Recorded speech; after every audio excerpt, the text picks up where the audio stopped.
Good morning, everyone. Good morning. Thanks for coming to our breakfast briefing today. My name's Sarah Lethbridge. I'm the Director of Executive Education. Any queries about our short course offer? And actually now I'm looking after the Executive MBA programme. So this is a fantastic programme over 2 years where you get to work with people like Professor Andy Henley on a range of different really important business topics. So if anyone's interested in the Executive MBA, please do come and talk to me. Really pleased to welcome you to our discussion this morning on productivity. Professor Andy Henley, who's the Professor of Entrepreneurship and Economics and co-investigator of the Productivity Insights Network, is going to be talking first. Followed then, thank you, by Katherine, who's the Productivity Lead in the Office of National Statistics, and Alan Meek, Director of SCS Group, who's also one of our public value entrepreneurs in residence. So just a little heads up of the future events. 13th of December, Changing Face of Cardiff, where we're looking at the fantastic developments that our city is undergoing at the moment. Dr. Brian Webb from our School of Geography and Planning is going to be talking at that one. And then on the 22nd of January in the new year, Professor Laura McAllister is going to talk about governance and sport. So I hope to join you at future events. Please do stay in contact with the business school. We love getting to know our business community and linking you in with placements, research. Just get in touch and we'll do our best to help you. So handing you over now to Andy. Our breakfast briefing is being recorded. We're also taking photos for posterity. So if anyone doesn't want to be in any of our photos, let us know and we'll put a shadowy grey dot over your face. So thank you very much. Good morning, everybody. Thank you very much, Sarah. She's happy now that she's got the adverts out of the way. Yeah, thank you very much for coming an early start this morning to come to this breakfast briefing. Right, can I move on? Yeah. So we've got a selection of speakers this morning, and in fact, I hope there'll be something to interest everyone here. I was very keen to try and bring together a business briefing on the whole productivity challenge because of its importance across both the UK and particularly for Wales, and particularly to showcase, in my case, this recently established project that Cardiff Business School are part of. So I'm going to begin with an overview of the UK Productivity Challenge, and I want to tell, and that will allow me, as I talk through that, to give you some insights into the work of the Productivity Insights Network. And then I'm going to hand over to Katherine and then to Alan, and they're going to look at in more detail at some of the work that, well, in Katherine's case, the ONS are doing on productivity and management practices, and then we will get a view from the coalface, so to speak, from Alan in terms of what works. So let me begin by actually just identifying the problem for you. Some of you may have seen this slide before. There are lots of different versions of it around. They're all telling the same story, I mean, just in terms of presentation. The key problem that the UK economy faces at the moment is that productivity growth has more or less evaporated since the onset of the financial crisis in about 2008. Now, bear in mind that up to that point, UK productivity growth always tended to be a bit sluggish compared to competitors like particularly Germany and France. So UK productivity, the trend, if you like, was flatter for many years in the UK compared to some of our competitors. But since 2008, not only has the trend flattened, it's actually gone completely horizontal. So we face two big problems. The first is we still have the existing problem of the slow trend in the UK. Productivity growth in the UK at around about maybe a couple of % per annum over the 90s and the early 2000s has been slower than in other countries.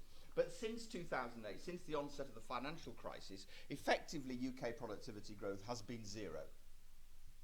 And that's extremely worrying because, of course, without productivity growth, we will not achieve overall prosperity improvements.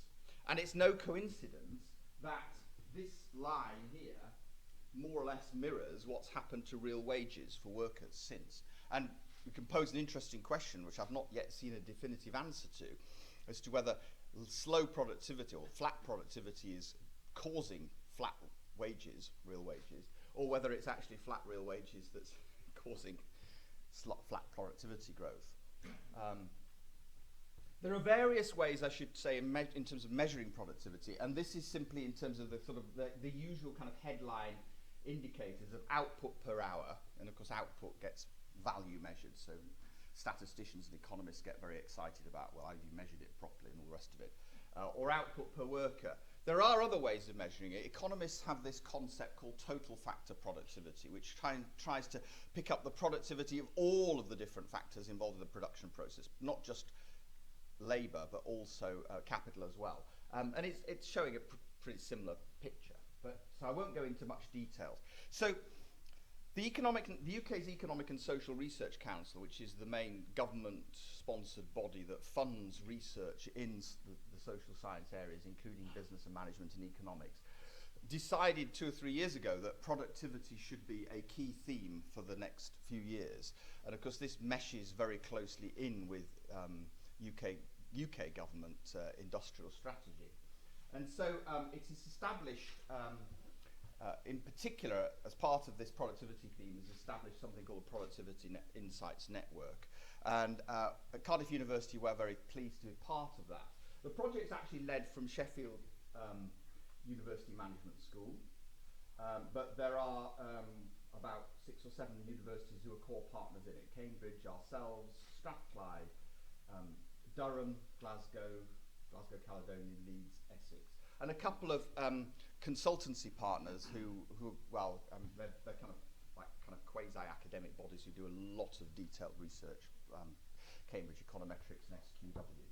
As well as that, we have a big network of academic partners and non-academic partners across different sectors, and we're trying to grow that network. So it is a network. We want to, if you like, curate a brain's trust to try and find out as much as we can as what's going on behind that trend gap problem. And we have an advisory board which pulls people from across the globe. It's chaired by former government minister Lord Jim O'Neill, who does a very good job at it. And he's very thought-provoking and challenging in the way that he challenges us to think about what we're doing. So the director is Professor Philip McCann at Sheffield, and then I'm involved in leading one of the different work programmes. We have our own full-time staff in place for the duration of the programme, and actually Phil is here, so where is Phil there? So talk to Phil about the sort of management and activities of the programme later if you'd like to. And I should also say that I also have my colleague Professor Rob Huggins, who's from the School of Geography and Planning here at Cardiff University, and Rob, you're leading on innovation, on the innovation theme. I think I've got that on a slide coming up. So productivity analysis is inherently multidisciplinary. You might think, well, isn't it just about getting more work out of workers?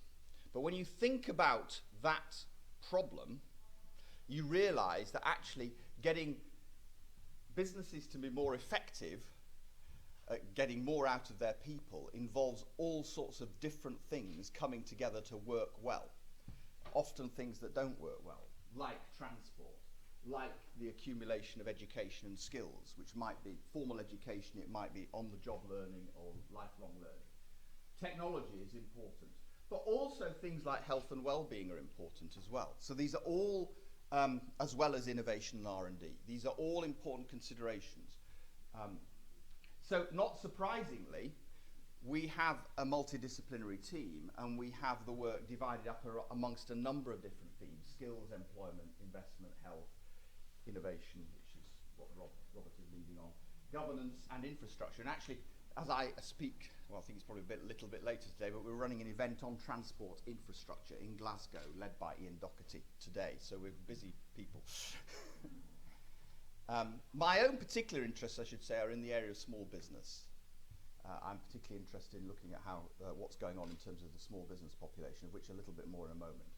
So productivity basically reflects how resources, and what economists call factors of production, are used to produce goods and services. So it gives us an overall indication, it feeds into an overall indication of living standards and prosperity. And in the Welsh context, if you're familiar with the way that Wales reports data, you may well have heard the Welsh Government talk from time to time about gross value added. Gross value added per hour worked effectively is a measure of productivity.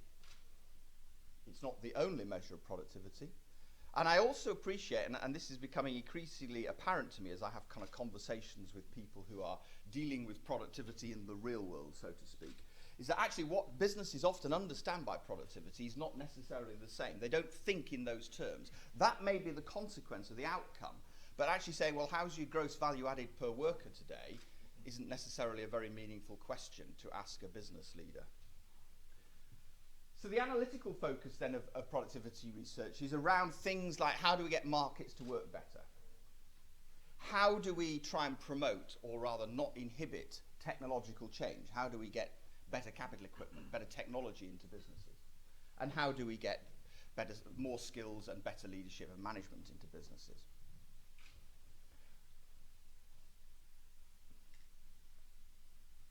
So, to reinforce the point, productivity and productivity growth comes about because of a really complicated interplay of a whole bunch of different influences and inputs into the whole process. You know, the kind of black box, if you like, of the business organisation. What's going on inside the black box is really the key question.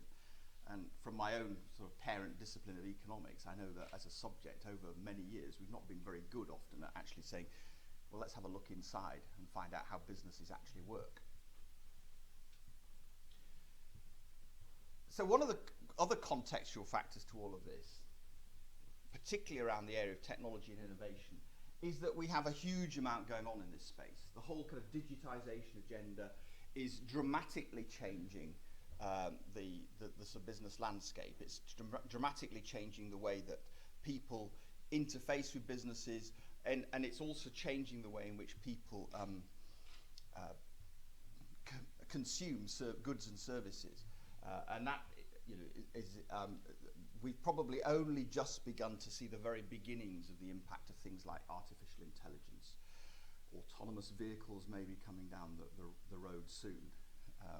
Somebody was telling me the other day that they are testing them on the Coventry Ring Road. If you know the Coventry Ring Road, you'll know that that's a pretty stiff challenge to offer any autonomous vehicle. And that's particularly a point. I mean, if you want to read something really interesting on this whole challenge, then there's a McKinsey Global Institute report from 2017. Now, hopefully these slides will be available afterwards, so that the link is in there. And they highlight particularly the point that all of this stuff is coming down the track, but really we've not yet seen the impacts of some of this stuff. But also, the UK perspective is somewhat different to the rest of the world because the UK economy is different from other economies.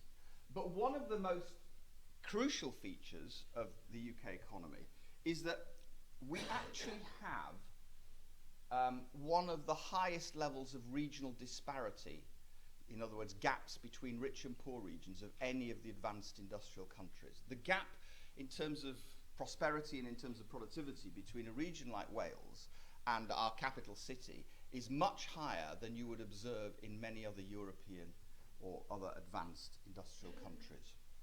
So that introduces the whole area of space. How do we ensure that activity and prosperity is evenly distributed? So that then leads on to the important question of, well, is policy in this area? Are the kind of policies that we're pursuing to promote productivity, are they not really working in a national sense? Are they leaving some regions behind and only encouraging growth and development of innovation and research and development in and around the capital city or the main metropolitan areas, core and non-core regions? So we need to understand a lot more about some of these linkages and spillovers. How does stuff that originates in, say, London or Birmingham or Manchester or Bristol, how does that spill over further into the regions? And of course, in the context of the UK, we have devolved governance as well. So we have different parts of the UK pursuing different policies. Now, that's not just differences between Wales and England and Scotland and England. within England itself, there's a complicated landscape of local enterprise partnerships, each of which, and also big city deals with metro mayors and all the rest of it. And all of that is changing quite dramatically, and they're all pursuing slightly different approaches to this challenge. So I want to just give you a very kind of incomplete list of some of these challenges. And this is not intended to be exhaustive in any sense. So I'm going to run through these pretty quickly. And they kind of pull together some of the points I've already been talking about. The first is organisational. Andy Haldane, who's the chief economist of the Bank of England, talks a lot about this problem of the long tail of low productivity firms. So here we have lots and lots of firms that seem to be a long way away from what we might call the frontier. Here are the best firms at the top end. And we have a lot of firms who are kind of bunched in here, around here, many of them small firms. And we don't really quite know why it is that the competition and the operation of markets and the diffusion of technology and all the rest of it and good practice is not pushing these firms further that way. And there could be all sorts of reasons for that. The second is sectoral. So if you compare productivity in, say, Wales with London, one of the reasons is that Wales just has a very different sectoral makeup. We don't have necessarily the same kind of high value adding financial services. But we can do the same for the United Kingdom compared to other countries. And this is a table straight out of that McKinsey Global Institute report. You probably can't read the detail on it. But it suffices to point out that the UK has very few green boxes. In fact, it has only one deep green box where we are doing better, a sector where we're doing better than the rest, than our competitor countries, and bizarrely that is estate agents. Well, it's really state, but that's what it is. So why do we have, one of the reasons we may have a productivity challenge is we have an inappropriate, but we have a disadvantaged sectoral mix of industries. A third area is R&D and innovation. Different countries put different levels of priority into R&D as an activity, and that's just a map of European Union member states and their government expenditure on R&D. So R&D expenditure can be both conducted within businesses, but also an important part of the R&D ecosystem is how much money governments are putting into basic and applied research through things like universities, but also through other projects that are connecting businesses with sources of knowledge. The fourth area is skill gaps. I've lumped these together really. I mean, there could probably be at least two different themes in here, but skills gaps, health and well-being. So really, what's going on with the workforce? Have they got the skills that businesses need? And is their experience in the workplace and their experience around the workplace promoting healthy lifestyles, well-being, that means that when they come to work, they're actually fully engaged and productive? And that's just a shot of one exemplar of good practice, Moneypenny, which is a business based in Wrexham, who provide remote reception services for large and small companies. And they've completely designed a whole new building there around, complete with a big tree house in the middle of it for some reason, around the whole idea of the well-being of their workers while they're in the workplace. And that apparently works. So the spatial dimension as well, and I've already alluded to this point, Wales is doing particularly badly. But we need to understand. Wales have been aware of this. The Welsh government have been aware of this for a long time.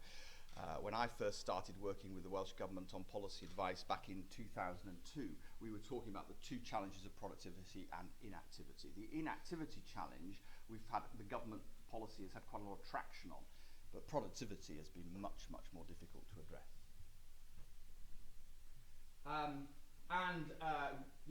Different regions across the UK have different levels of R&D spend. These are absolute levels, so they're not in a sense strictly comparable, but actually just look at Scotland and Wales here. Now Scotland is 5 million people, Wales is 3 million people, but Scotland is spending more than twice what Wales is spending on business R&D and 4 times as much on higher education R&D. And Scotland isn't performing that well.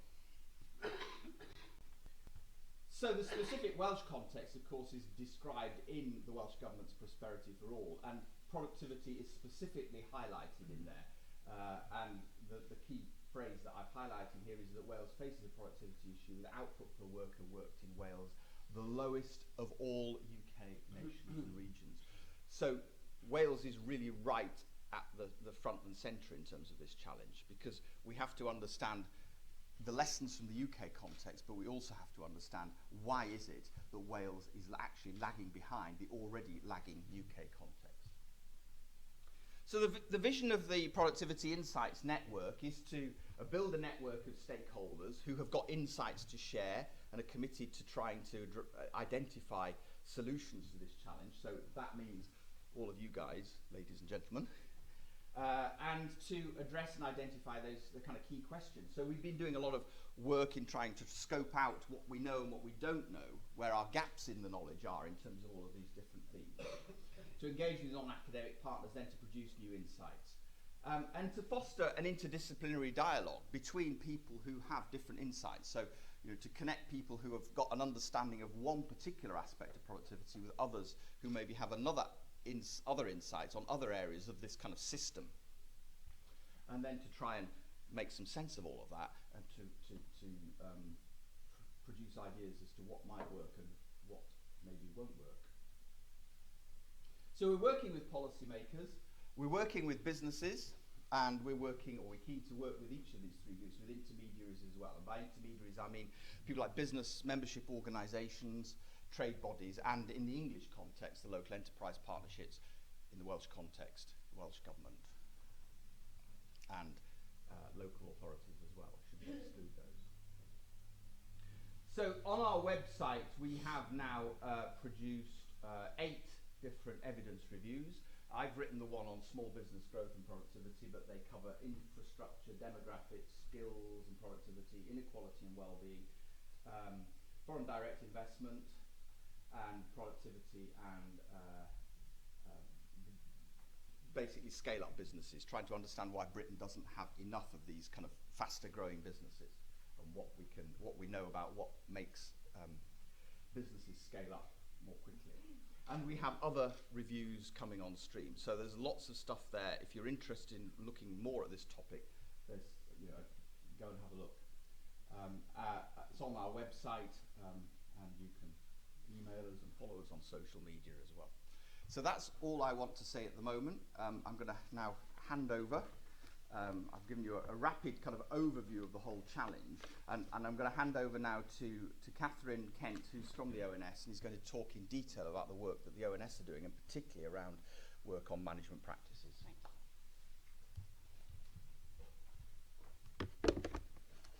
Just setting up my slides. Can people hear me okay? Great.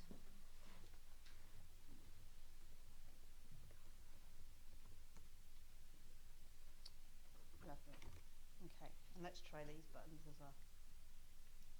No, did I press the wrong one? Lovely. Great. Thank you. Thank you. So, firstly, thank you very much for inviting me to speak today. At the ONS, we produce a lot of statistics. You've probably seen plenty of our statistics. For example, today we've got the latest labour market statistics coming out at 9:30 today, alongside our flash estimate of productivity. And thank you to Andy, who's done some of the work for me in introducing productivity, and he's used one of our widely used charts, which is about the productivity gap from a labour productivity perspective. So I will take a slightly different view. So what I'm planning on covering today is to, first of all, just do a very brief summary of what we do at ONS. And then the main bulk of the talk is about our management and expectation survey, which we produced the results for at the beginning of this year, and that followed on from a pilot management practices survey, which we carried out the year before. And hopefully we'll have time at the end to talk about our tool that we created alongside Be the Business that allows you to, as a business yourselves, go in and enter your own turnover statistics and your number of employees to come up with your productivity and how that compares with similar industries and sizes. So for people who don't know about the Office for National Statistics, we're the UK independent producer of statistics, and we're kind of driven by the vision at the moment for better statistics, better decisions. So it's about making sure that we collect and publish the right information to ensure that businesses and policymakers are making the best decisions for the nation as a whole. Particularly within economic statistics, which is where the productivity agenda sits. There was a Bean review of economic statistics in 2016, which recommended we devote a lot more time into productivity and set up different strands of work. From that, the Economic Statistics Analysis Strategy, ESAS, was born, and productivity is one of 5 priority areas within that. And part of that strategy was to set up a partnership with the Economic Centre of Excellence, which is a consortium of academics where we collaborate on work that's of an economic nature and topical at the time. So as we all know, the productivity of the UK has been strikingly weak. The chart we saw earlier on labour productivity shows that recent productivity performance is very sluggish compared with the 2% annual growth we used to have before the financial crisis. And in our current climate, we're in an ever-changing environment where we've got more digital services. These sort of things, we need to make sure that we're first of all measuring correctly, and secondly making full use of all the new data and new things that are available to try and give a full picture of the productivity in the UK. So I thought I'd take a slightly different approach to than just focusing on labour prod as my first intro slide to productivity, which is about multi-factor productivity. And Andy alluded to this earlier. There is a thing called total factor productivity. We're nearly there. We've got multi-factor productivity. And recently in October, we published a quarterly series, which is on the same basis as our labour productivity series. And we can decompose the productivity into the labour component, and crucially, it's quality adjusted for labour. So based on the wages of those people. So you can see about the composition of the labour force, and also the capital investments, so capital deepening. And then what you're left with is what we call multi-factor productivity, which is effectively the bit that can't be explained by those things. And it's sort of, instead of thinking about the factors of production, it's how you use them together. And that will form part of my talk, because I'm talking about management practices, and that could be considered one of these elements of productivity that isn't traditionally measured by labour or capital. From just as in context, so you can see from 2008 there was that big step change, and since then the recovery has all come from labour. There's been no continuation of the capital deepening that happened before the crisis, and multi-factor productivity has flatlined as well. So this is a chart Andy showed. Won't dwell on it too much. He concentrated on the frontier, the long tail side. I was just going to highlight how many businesses are at the other end, this sort of fat end, and that this distribution tends to happen across all industries and across all size bands.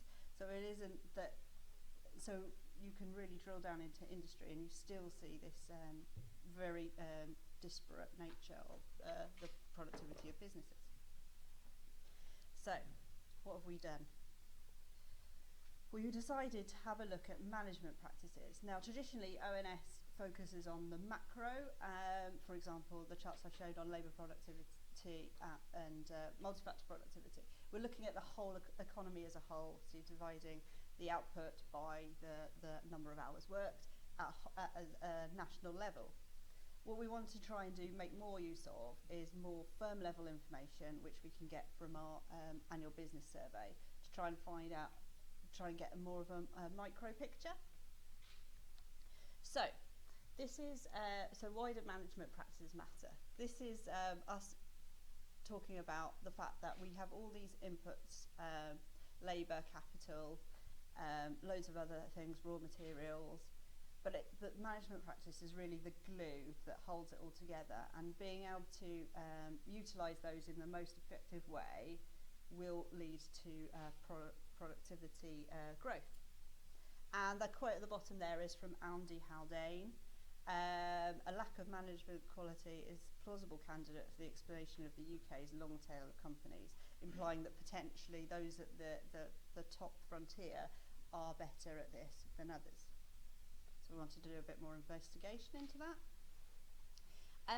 So we went down sort of a traditional approach, which is to do a survey, and this was run in conjunction with ESCO, who helped fund it, and it built on a survey we'd done the year before, which was called the Management Practices Survey. This was the Management and Expectations Survey, but I'm only going to talk about the management side today. Crucially, what we did was we looked at both manufacturing and services industries, whereas previous studies have really focused on just production and manufacturing only, rather than looking at services. It was voluntary, so the response rate was only 31%, but we still had a large number in our sample. And because it was sampled from the ABS, the similar distribution of industries applies here. So whereas we tried to get a range, there are certain ones that aren't covered because they're not considered sort of more market output. So things like public administration, education, health, not traditionally as market sectors, and also finance is usually collected elsewhere, so that's a smaller component. Generally, we've got quite a lot of information here to analyse. So we had 12 questions on management. I won't go through them in detail, but just to pull out one of them, for example. So there's stuff around the training and development, there's stuff around bonuses, there's stuff around KPIs, key performance indicators. And what we used is the 12 questions, and we weighted them together to come up with a management score. And this is how we did the management score. Basically, for each question there was multiple choice on a sliding scale, and we assigned scores to those between 0 and 1. This is a similar methodology that was applied in the US. So the US had a management and organisational practice survey, and it was the same way of doing that. So now let's move on to some of the key results. So management practices scored varied by size, industry and ownership type. And when I say ownership type, this is whether it's foreign owned, domestically owned. We also did a breakdown between family run and non-family run. And the size bands are the traditional size bands we use, which is sort of 1 to 10, 10 to 49, 49 to 249, and then 450 plus. They were higher among larger and foreign-owned firms, and that kind of ties in potentially to some of the other evidence that people have presented.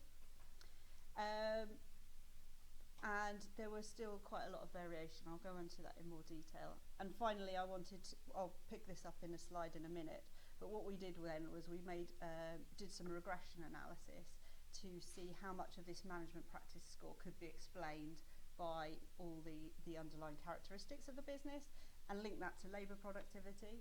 And so what we concluded was that a 0.1% increase in management score was associated with a 9.6% increase in productivity.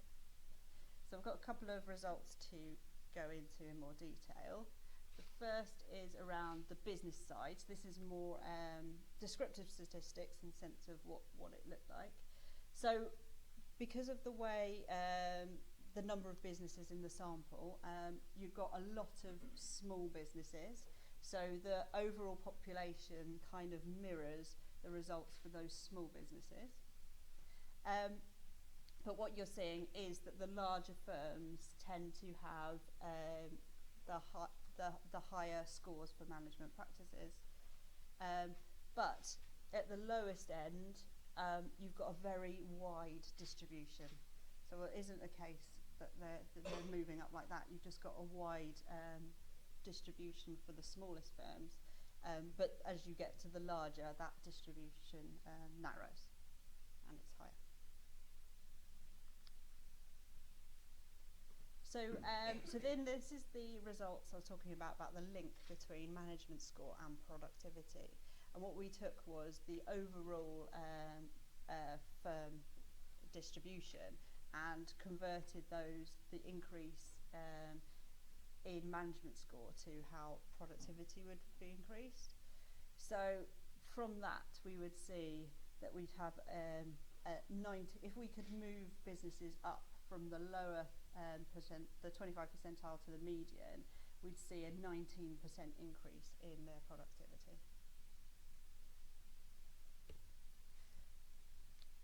Okay, so the Management Expectations Survey, as I said, it was, we produced these set of results towards the beginning of the year, but that's not the end. So there's two phases to the work. We're going to concentrate on the results we've produced already. And there's stuff we can do on a regional basis. So at the moment, this is just covers just Great Britain, which is because of the underlying coverage of the annual business survey, which samples from. There are some difficulties around how you account for head office effects with that. But what we think was, because there's such a large number of businesses, small businesses, where it's sort of, there are just one business, so it isn't, they're not the Tesco's with a head office and multiple offices. There's a one-for-one match between local unit and reporting unit. We think we can do some more analysis there, should be useful. And the other side of the analysis is that we can run this survey again if we get funding. So we can run it again and have another look. The other dimension of the survey that is already in existence, which we've also published a paper on, is around the uncertainty. So it's about talking about their expectations for GDP growth and how that will, whether that impacts on productivity. So it's another piece of work that's gone out as a ESCO discussion piece.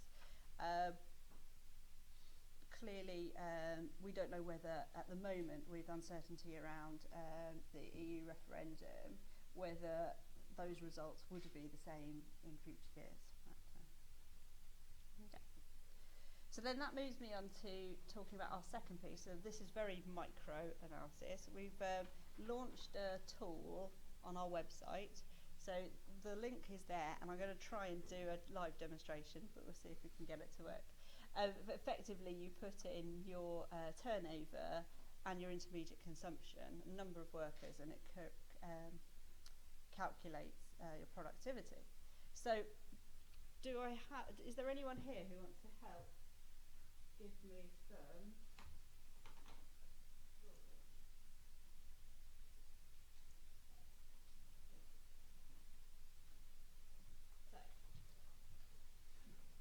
Has anyone got any numbers to shout out for turnover in pounds?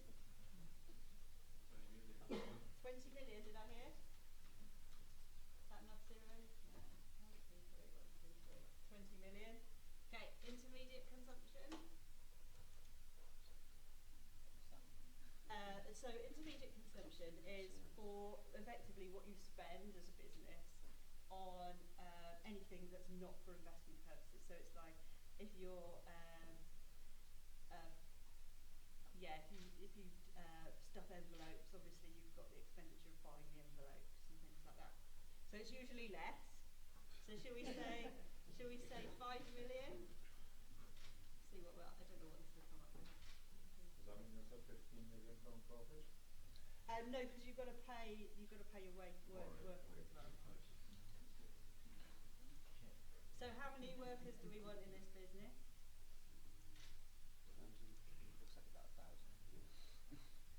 think we'll go less than that. Okay. We're a bit optimistic, we're a bit pessimistic with your businesses. Let's say 350. I might be wrong. You might come up with something different. So they've only clicked me out. Oh yeah, I'm going to do 2006. Cool. So the first thing it does is it gives you your the gross value added of your worker, which is 42,000. So then you can select your industry. So if I stick, so if we go to one of these professional, scientific and technical activities, for example, and let's go advertising and market research. Cool. So then it tells you what the average in your firm is and where you end up in terms of other businesses in the same industry as you. So you can keep a track of how it's going. It fell into because we put 350, we fell into the 250 plus.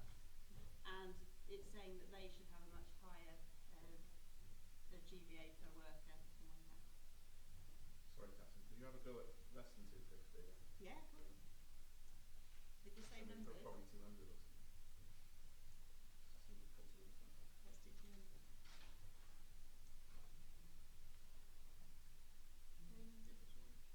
There we go. So it's 79. No, so it's still higher than we had. So, but yeah, so it was, but it's fewer. So was it 117 or something like that? Yeah. It was lower than the bigger businesses.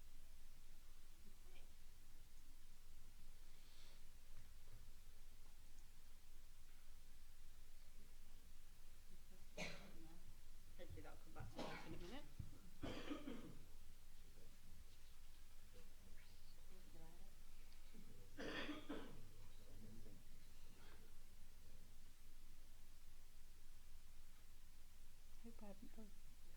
Is it back? Oh, fantastic. So I've left the clicker over here. Thank you. So this is one of the areas which actually the more help we can get from businesses, the better, because we are working, obviously when we're putting this together, we're working, it's sort of faceless businesses. They're just numbers on a page.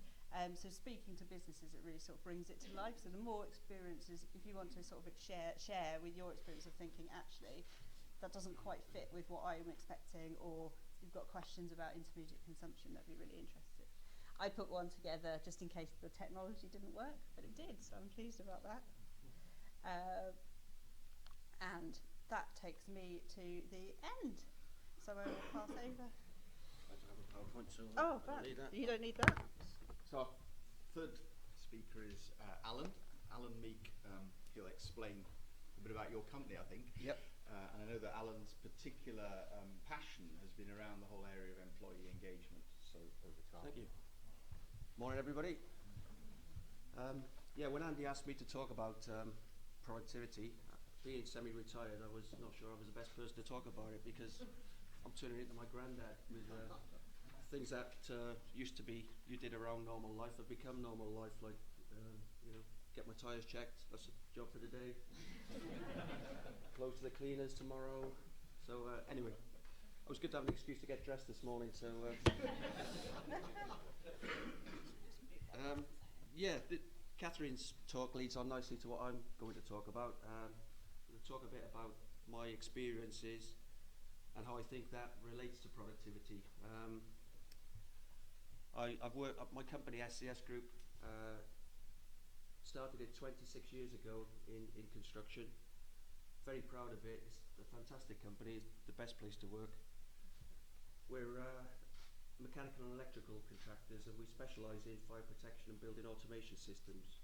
And we work on some of the most prestigious projects in the country. We're working across the country: London, Manchester, Cardiff. We just finished the BBC studios in town that you'll all have seen. We work on those sort of projects. We've also got a manufacturing base in Dorset, where we write software and manufacture control systems. But my career as an entrepreneur was very much a game of two halves, and I think there's a wider picture to this that might be of use to trying to solve this productivity riddle.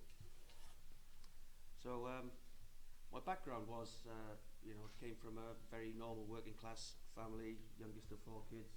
My dad was a lorry driver, and left school at 16 to be a gas fitter, like my brother. My brother was a gas fitter. I had a friend whose brother was a gas fitter. We were a shoe-in. Went for the interview and failed. Both of us failed the interview. And I remember being in the snooker hall at 16 thinking, what do we do now? There was no plan B. And I carried that failure around for about 15 years until my brother told me they'd stopped taking family members on and I was never going to get the job. But I stumbled around through various jobs and found myself in construction somehow. I took a job as an estimator in a heating firm, and then a few other random moves, and found myself as a project manager in construction, in building services engineering. And it was like coming home. Construction, we recently actually did some work on our customer personas, and we were given a stick man to draw by the facilitator to draw the average customer.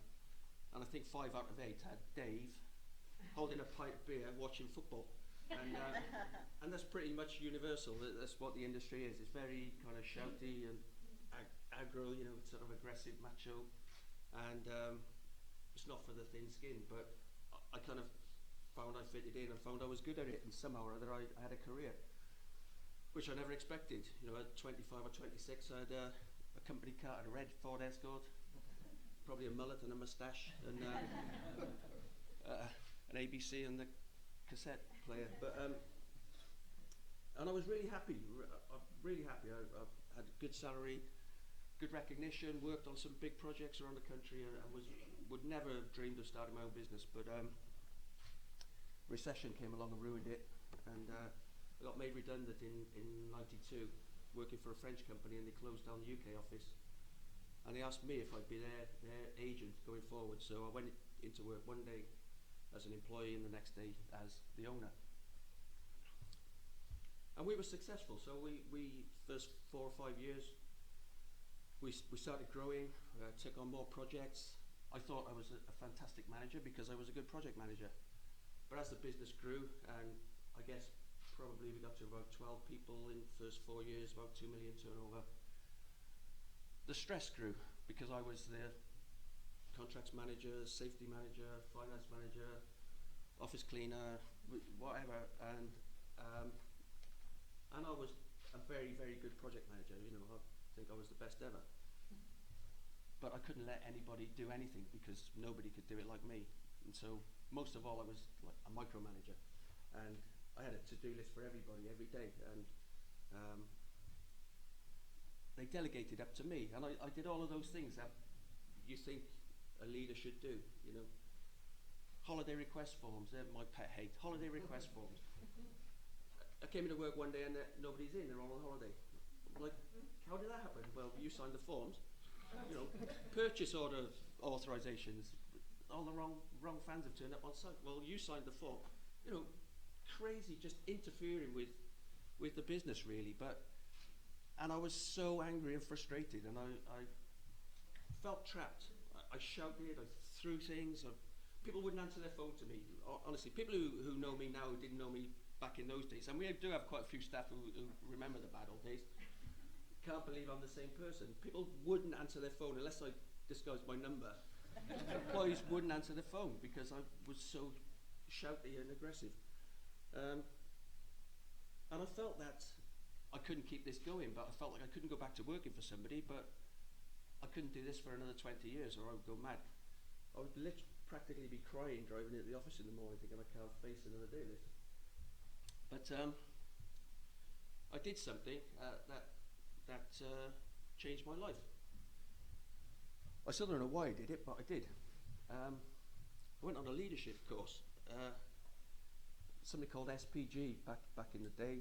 Andy might remember it. It was in partnership with Cardiff Uni. I somehow was on a mailing list and got a flyer for this course. And Alan Davis, the old Welsh coach, was running it. And I went for a taster. Absolutely hated it. We doing role plays and it was awful, torture. But for some reason, I signed up for the course, and I still didn't enjoy the course at all, any of it. It lasted 18 months, and I dreaded every session. But I came out of it, something changed, and we did things like coaching, you know, giving and receiving coaching, which had a big impact. But probably the thing that had the biggest impact was Myers-Briggs. Probably you've all heard of it or come across it. And I realised that I was an INTJ, which, if you know what an INTJ is, things like I don't like being around people. You know, this is difficult for me. I hate repeating myself is a big one, which is a problem in relationships. Of course I love you, I told you in 1987. This is true, you know. Unless I tell you differently, it stands. So, praise, really uncomfortable with receiving praise and obviously giving praise. Lots of these sort of think things are obvious, hate stating the obvious as well. So I think things are so obvious that they don't need to be said. And sometimes I think they're that obvious that I must have told you. I've thought it so strongly, I must have told you. So most people who work for me would say that you need to be a mind reader to work for me back in the day. I'd upset people by sending one-word emails. What have I done? He sent me an email saying, send me something. You know, no, hello, goodbye. But, God, you know, I just want the thing. So, inadvertently, I would, you know, really upset members of staff. So, just realising there were other ways to be was just such an eye-opener for me. I had a project manager, a really promising young guy who was leading a team. And I used to regularly get him in and say, they're taking the piss. You need to give him a bollock. And honestly, trying to turn this guy into me, and you know, you're never going to make it unless you. And then to realise that there were, you know, all of these different ways to be, and that this guy was different. You know, he had a different approach, and people would walk through walls for him just because he was such a great guy, you know, and they maybe do it for me because they were scared of me. You know, I'm not sure. Probably his way was the most effective in the long term. So I had this epiphany, and I realised that I was the problem. So we could only grow as fast as I could micromanage things. But having that information and doing something with it is two different things. So I kind of think that was the first half of the football match, and then I had a kind of a long half time of about 3 years, where initially I just broadcast to everybody. I've changed. We're not like that anymore. So I trust you all. So you just get on with it. I'll be at home if you need me. And literally, more or less disappeared. It coincided with some personal stuff that was going on, and I just went AWOL. And then we kind of nearly went bust. And by the time I came back in and said, you know, God, what's been going on? You know, what's happening? And why didn't you tell me? Well, you'd have done your net. Well, no, I'm not like that anymore. Honestly. So we had to sort of bit by bit start to change things, and we went through kind of 2 or 3 years of bedding down and realising. And also there's another thing that, you know, I would say, is that when you're that sort of person, you tend to employ the wrong people as well, because you need to be the big guy. You know, you need to know everything, you need to know more than everybody else and be the one who, and it's quite satisfying as well to go home having put out 20 fires and work 12 hours every day. You know, that's quite a good feeling to, you know, I'm the man.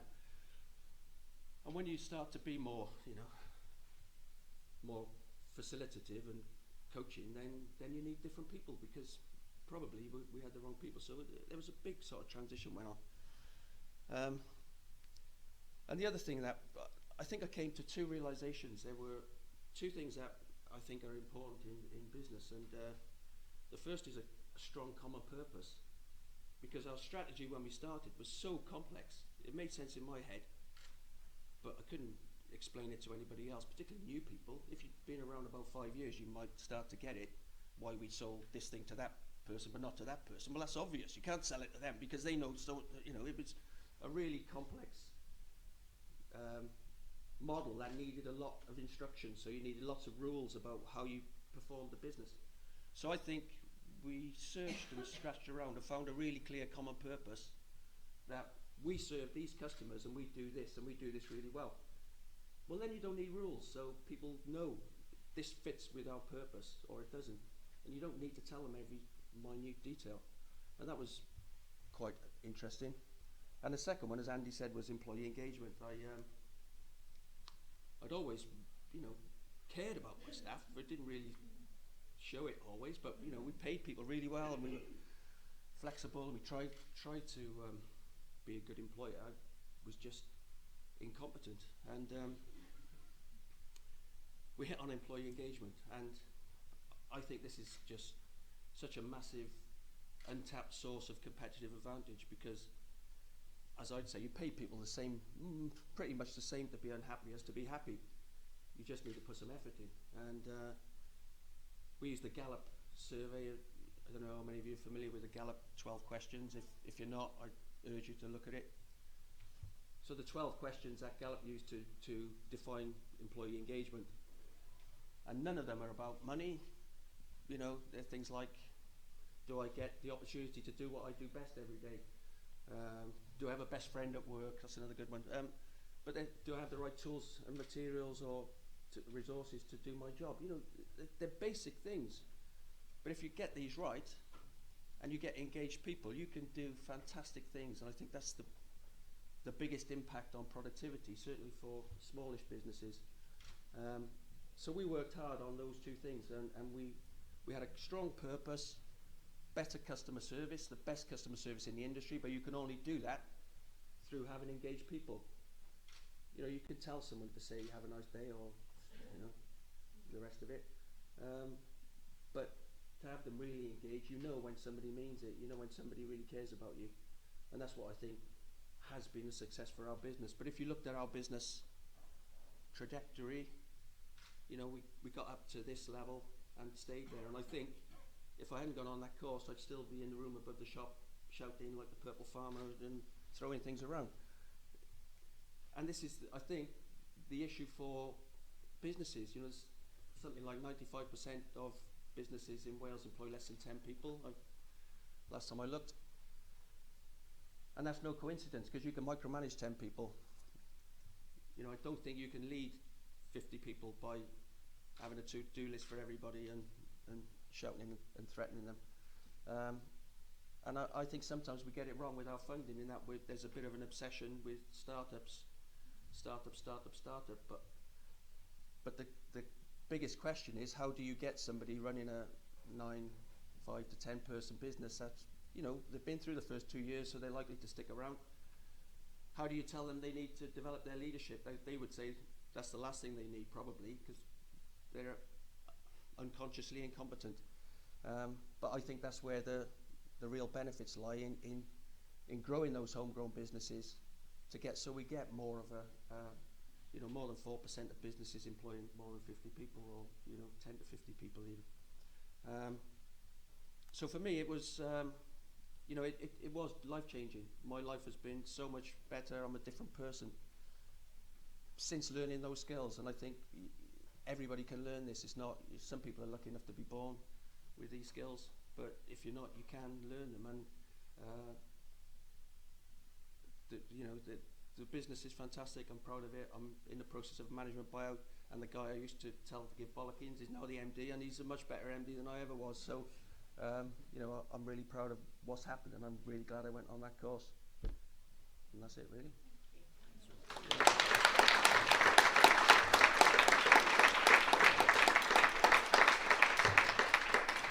Thanks, everyone. This has turned into an amazing advert for the business school and executive education, which I wasn't quite anticipating, but thank you so much. We've got time for a few questions. So I don't know if you'd like to come at the front, Andy. Yeah. The chair there. Yeah, Katherine as well. So, any questions? Oh, you. Andrew, yeah. Hi. Just a quick question about estate agents, really.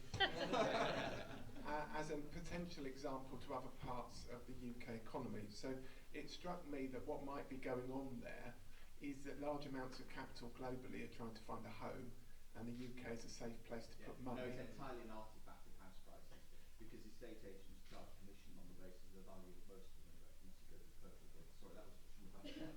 But I think that but most of them are commission based rather than flat rate Yeah. fee, and so the commissions just rise and fall in proportion to house prices. But relatedly, the use of the internet and the movement of estate agents and capital transfers online makes that remarkably easy to do and reduces the need for labour. Yeah. So I wondered whether some other sectors of the UK economy, or the Welsh economy in particular, might be looking at those sorts of transformations. Yeah. One of the interesting things in the McKinsey report is that they say that we've not really seen anything like the transformation of many sectors that will follow from digitalisation. So if you think of an example, you fly on a budget airline, you get to the airport, and you've got a machine in front of you which you've arrived and you've printed out boardroom, and you've got your luggage to check in, and it's all a machine. But instead of having the staff there sort of sitting in front of you with their kind of traditional desks, the staff are kind of milling around, helping everybody to figure their way through this machine. So the staff haven't gone yet, because those of us who aren't digital natives, like my kids, still have to have somebody to explain how to use this machine and why it won't do what you want it to do. So we haven't. The McKinsey argument is that actually we've not yet seen the kind of potential transfer of labour out of some of these sort of front of house activities that is likely to follow in the future. So I think there's more to come down the pipeline, basically. So just one last comment. Can I add to Sarah in terms of advertising Cardiff University, which is that one of your colleagues, Phil Brown, who works in social sciences, is working on a report on how those technologies are going to change the Welsh economy, and the interim report's due out on the 28th of November. And I think, having spoken to him recently, what he's going to say is that the countries that are doing well in responding to that look to their universities to map out how the technology is going to change particular industries and occupations, and then they work with business people and government to make sure that people have the development that they need, and companies perhaps think about the investments they need to take advantage of those changes. Yeah. Thanks so much. Thank you. Oh, question at the back from Alan.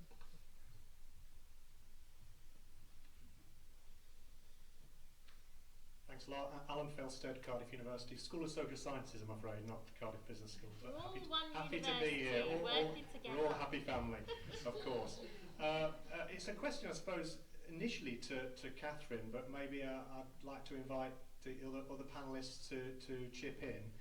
It's with regard to the next version of the Management and Expectation Survey. I think you said you hope to repeat it. My question really is, in what way might it change? I'm asking that directly, I suppose, to Katherine. Will it change in any way, or will it be a repeat? If so, why a repeat?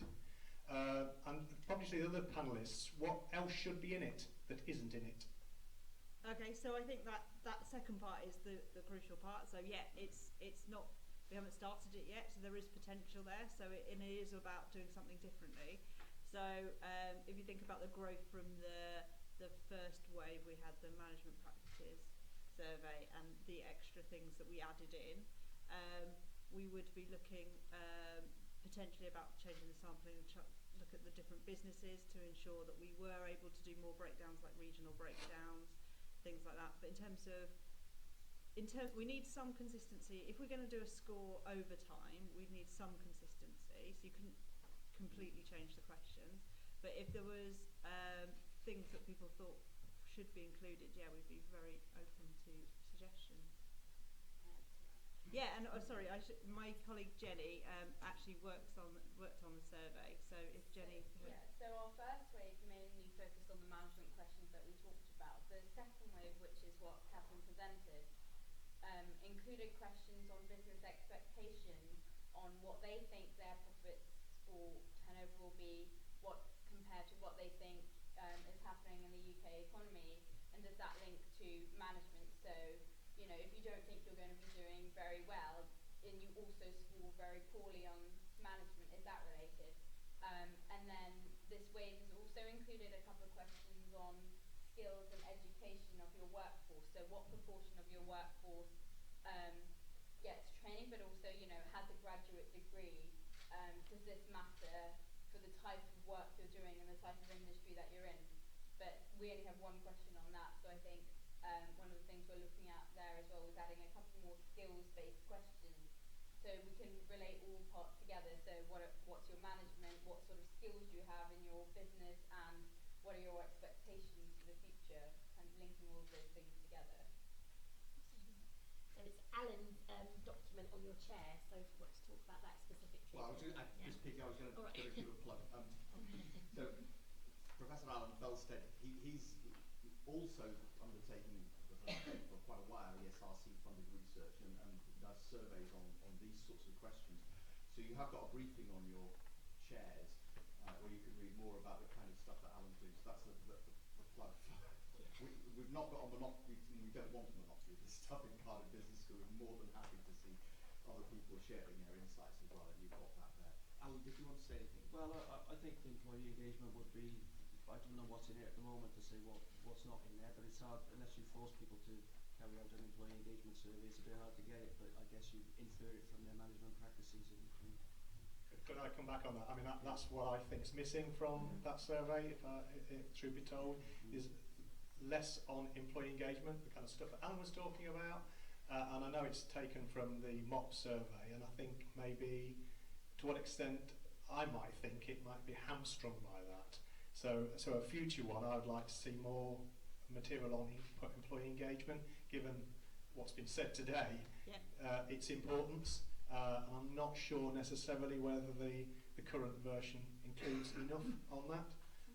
And I know the ESRC is keen on kind of plugging that gap. So that seems to be where kind of some more kind of development could be taken. I mean, my concern is similar, and that is that you can tick the box and have the right procedures and policies in place in a business, but particularly smaller businesses. I mean, Alan did exactly what I hoped you would say, which is to talk about the kind of the experience from the point of view of the business owner and the business leader. If you haven't got the right leadership mindset in there, and you're a kind of control freak INTJ, what's wrong with INTJ? I'm just about. But if you are, if you've got that, but you haven't got the right kind of mindset, but you still do it, you won't necessarily get the benefits from the management practices that you will tick the boxes for in a kind of survey like ONF. So for particularly at the smaller end, I'd like to kind of see more in terms of, I mean, it's a difficult question to, how do you nail down it, but to understand more about the kind of quality and the mindsets of the strategic leaders of the business. Thank you. One last question over there, thank you.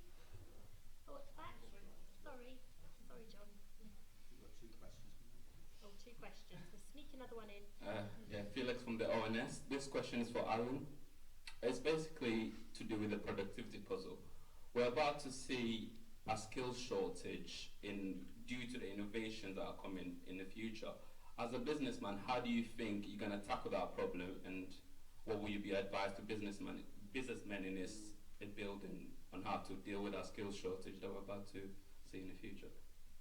Well, we've always invested in training from day one, and we've worked hard on investing in apprentices and graduate trainees. And it's quite sad how that's the first thing to go. I remember when the last recession hit, a friend of mine was a director of Barrett, and the first thing they did was sack all their apprentices, which must have made absolutely no difference at all to their bottom line, really. But it's pretty sad. In construction, there's a massive issue in construction with skills shortages and a lack of courses as well. Even we have to send our people to Bath for training because there's nothing nearer than that. I guess we're just looking at our own picture and our own sustainability and making sure we can meet the challenges ahead. Wider than that, I don't really know. It is an issue. We're in the part of the cycle where in construction certainly there's a capacity issue, and recruitment consultants are doing very well. And that's one of the problems for us, is that we're known as a good developer of people, so we're kind of a target for these recruitment consultants who are trying to turn our people's heads all the time. But that'll turn, and things will change, and I don't know what you do about it other than trying to mandate people to pay a training levy or something, but I don't know. I don't have the answer really. Yeah, I was gonna give a suggestion, because it's to do with the university as well, to link it with the university and stuff like that. And I was going to say, I just recently left university, and I was going to say this, the skills that are taught, like let's say in economics, to do with programming and to go more into the artificial intelligence and how to code and stuff like that. I think that should be incorporated to like universities. So when you come out of university as a graduate, you're not looking at a computer and saying, what's this code saying? If you have the basics, or not even the basics, universities can do a lot, because you spend 3 years at universities, and what you can learn in that 3 years in terms of doing technology and artificial intelligence, I think the universities are not looking at it in detail. People who do IT or computer science, they're the ones who know the stuff that to do with technology. But I think if every other subject like economics or any politics or anything like that, if they could incorporate the technology into their curriculum, I think that will go a long way in reducing the skill shortage we're about to see in the future. Yeah. We're actually seeing a big investment in our computer science and maths departments with lots of interdisciplinary opportunities. So we're really trying to make sure our courses are full of that current stuff, AI, tech, big data. You know, it's what industry needs right now. So thank you. One final question, and then from Richard.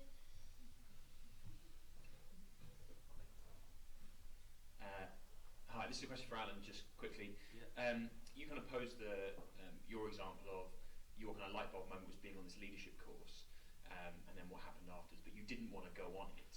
And so I just wonder, this is kind of self-indulgent because I run leadership courses as well, but from the point of view of trying to get more Alans of sort of 15 or 20 years ago when you were grumpy and didn't want to go on it, what's that kind of magic thing that makes people like your kind of previous version of yourself say yes to those things? If that is the kind of the thing that they need. I honestly don't know. I think what was it that made you go? Well, desperation. I just was. Honestly, I was probably close to a nervous breakdown. I thought I can't do this anymore, and just it started with I picked up a book in Staples called The Secret of Success by a guy called Tom Hopkins, who's kind of one of these American.